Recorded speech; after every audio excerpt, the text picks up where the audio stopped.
Accessibility Checklist G. Frames shall be titled with text that facilitates frame identification and navigation. What does this mean to you? The guideline focuses on using frames within websites to define content areas as well as assist in navigation.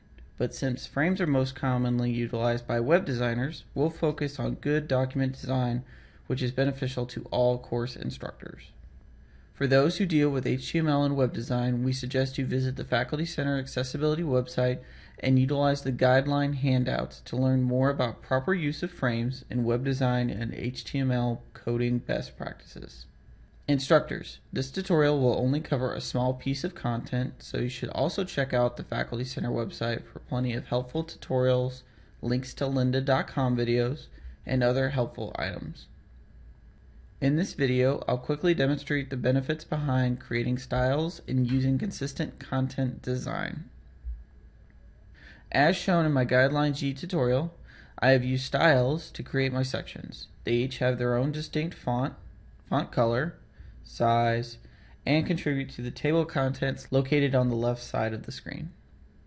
There are multiple ways to set up your styles, but I'll show two of the methods that I use to create custom styles for my documents.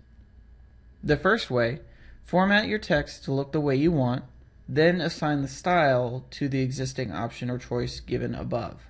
So I have my style looking exactly how I want for my title, and I want to use this as an ongoing title for all of my new documents that I ever make. So what I'm going to do is highlight the text, right click where I see page title above. You could use any of the styles that they give you above here in your little styles bar. But I went ahead and used the page title one because it exists already. I like the title. I'm just going to remake it into be my style. So I right click on that and I click update page title to match selection. This removes the formatting that was attached to the style shortcut originally and replaces it with my own as the new default. So anytime I ever click page title, it's automatically going to make my content look exactly how I want. The other way to build your style shortcuts is to modify the existing options themselves. So instead of designing it here, I'm going to design it inside of the style menu options listed above. Right click on the style you want to edit, click modify, customize your style to look the way you'd like using the options given. So you choose your font size, give it a color, formatting. Some options you may want to modify after getting your font looking the way you'd like. The style name, make that something you'll recognize. So anytime I choose page title, what do I want to follow my paragraph?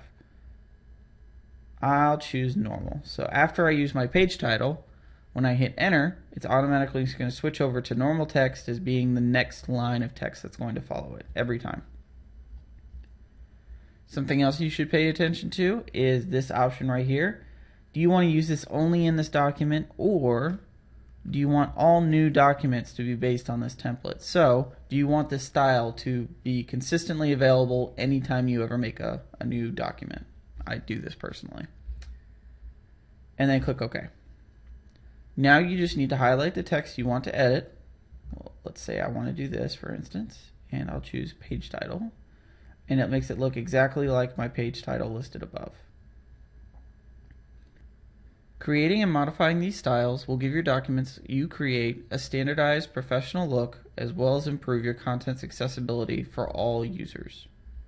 Note: these tutorials are not designed to be comprehensive training resources, but rather to be used as tools for success.